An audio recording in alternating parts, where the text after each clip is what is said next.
Hi everybody, Mr. Burke here again, and we are going to continue reading Clementine and the Spring Trip. We're on chapter 4 now, and without further ado, here we go.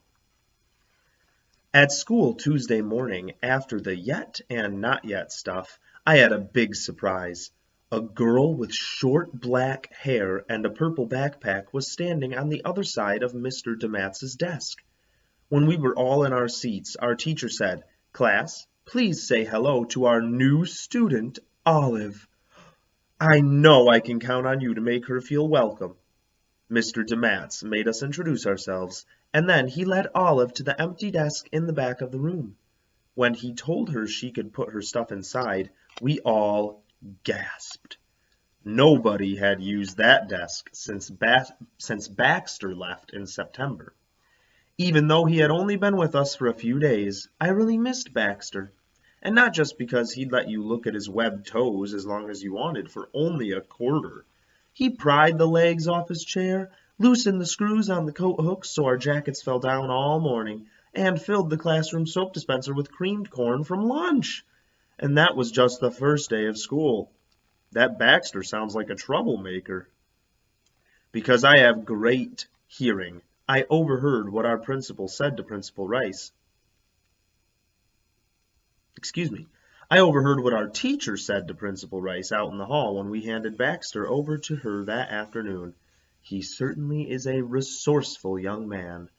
Okay, fine. I had to go up and sharpen my pencil with my ears stretched out to the cracked open door to overhear that. Resourceful is an understatement, I overheard Mrs. Rice say when she returned him half an hour later. "Clementine, what are you doing?" my teacher asked when he came back into the classroom with Baxter. I held up my pencil, which was now sharpened on both ends. "Excuse me, I please need to use the dictionary, thank you." I thumbed through it until I found resourceful. It means able to use any ways and means available to achieve goals. And our teacher and Mrs. Rice were right. Baxter sure was resourceful. Clementine was too, looking that word up in the dictionary. As we were waiting for the buses after school, Baxter told us that in the half hour he had been gone, he had managed to steal the minute hand from Mrs. Rice's principal clock and reverse the hot and cold faucets in the grown-ups only bathroom. So he had achieved some goals all right. The question I had was about his ways and means available. He is really a troublemaker. "Wow, so you bring tools to school?" I asked him. Baxter smirked. "Tools are for amateurs." He slid a plastic bag from his backpack and held it out. Inside were a popsicle stick, a paperclip, a pack of gum, a couple of thumbtacks, and a bunch of rubber bands. I'm a professional. I can take apart anything with just what I've got in this bag. He was resourceful using all that stuff to do those things, but he shouldn't have been doing those things, should he? Some of the kids didn't believe him. "You couldn't have done all that with Mrs. Rice right there. I think you're lying," Charlie had said on the bus to school the next day. In return, Baxter had stolen Charlie's sandwich out of his lunchbox and replaced it with a rubber frog. This made Charlie really mad when he found out about it at lunch. "It was Aguna," he wailed. "I invented it. Egg salad and tuna fish. He's a liar and a thief." Ooh, Aguna does not sound good. Nobody else was mad at Baxter, and we didn't care if he was lying or not. We just liked having him around. But then, 3 days later, he was gone. "Baxter moved to Kansas," I'd told Margaret on the bus that afternoon. "Ha!" she snorted. "That's a good one. He probably got arrested. A prison is probably where he moved to." When I told my classmates what Margaret had said, they all agreed with me that this was good news. Baxter would have no problem busting out of any prison in the world. He'd be back soon with some pretty good stories, we figured. All year long, we'd been keeping an eye on his empty desk. But now, this new Olive girl was sitting there. At recess, everybody crowded around to find out if she was as interesting as Baxter. "Can you use your thumbnail as a screwdriver?" asked Willie. "Can you pop a lock with a paperclip?" asked Charlie. There they are, asking Olive all these questions. Olive probably doesn't feel very welcome, being compared to Baxter so much. Olive shook her head no to both of those. "Have you ever been in prison?" I asked. No, Olive said, never. She was looking kind of embarrassed by now, so I gave her a cheer-up smile. Me neither, I admitted, and I can't do any of the great stuff Baxter could. Hearing that we had this in common seemed to perk Olive up.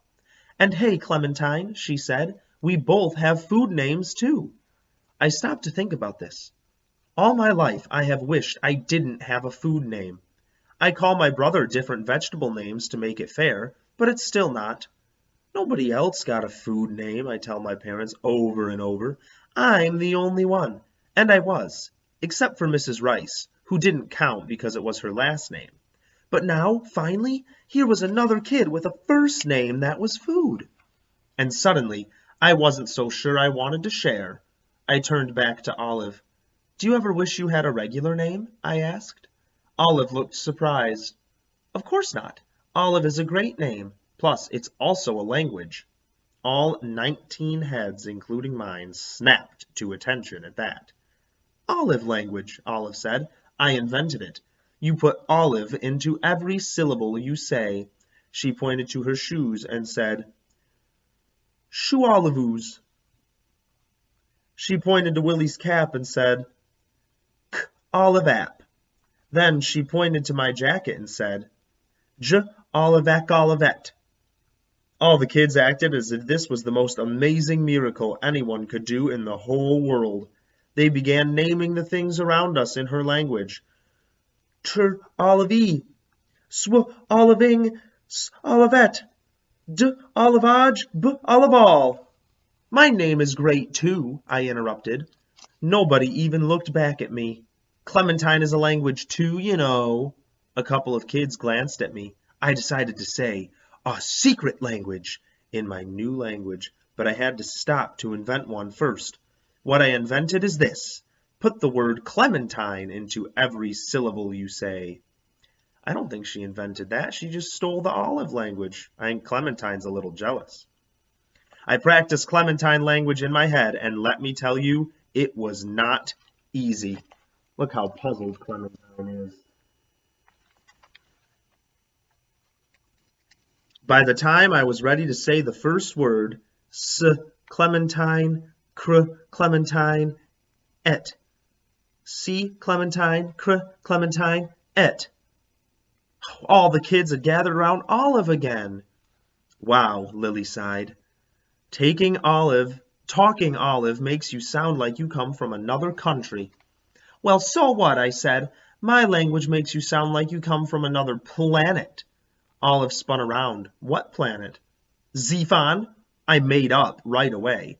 This is a lucky thing about me. Stuff comes out of my mouth without me even having to think about it. Planet Zephon. You wouldn't like it there, Olive. It's a place where they don't have olives. When I got home from school, I went right into the kitchen for a snack. Margaret had spent the whole bus ride home reminding me about the eating sounds rule, and it had made me hungry for really loud food. I grabbed a granola bar from the cupboard and took a big, crunching bite. Immediately, my cat, Moisturizer, came skittering into the kitchen to see if what I was eating was cat crunchies. When he saw it was just human food, he turned his nose up and began playing the new game he invented.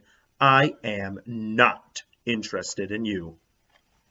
There he is, playing I am not interested in you.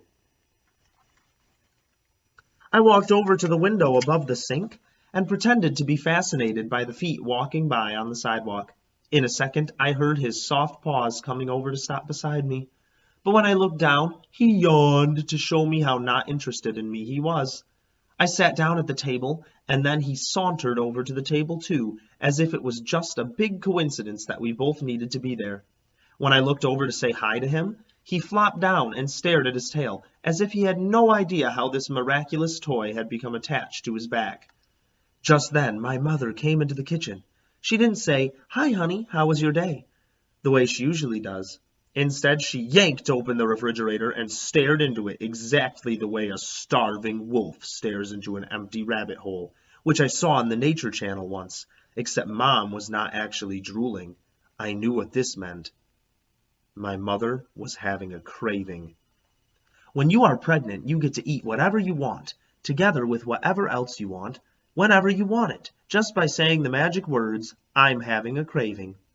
What you always hear about is pickles and ice cream, but my mother was not craving either of those things, not even separately.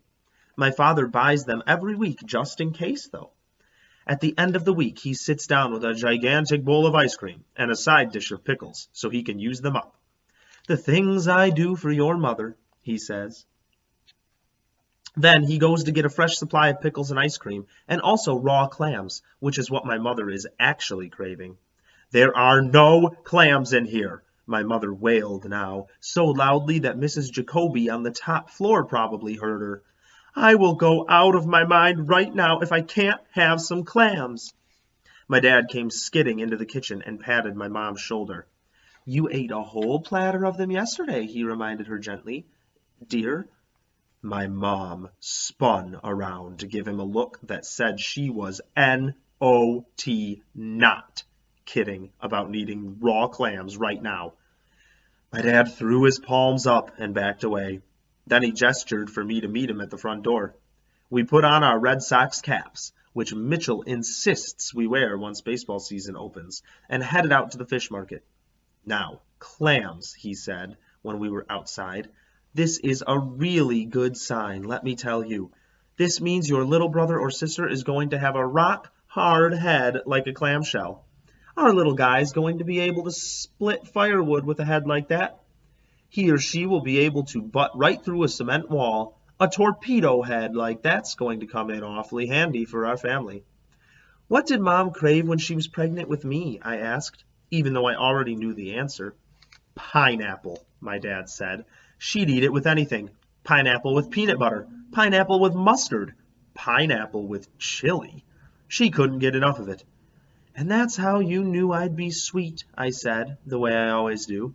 Don't be ridiculous, Clementine, my father said, the way he always does. He rapped the top of my head with his knuckles. That's how we knew you'd have a spiky green skin. Oh, Clementine and her dad are being silly on their way to the store. They better get those raw clams, though. Otherwise, the mom might go crunchy again. All right, that's the end of our chapter. Stay tuned for Chapter 5, and I can't wait to keep reading. Thanks for listening, everybody.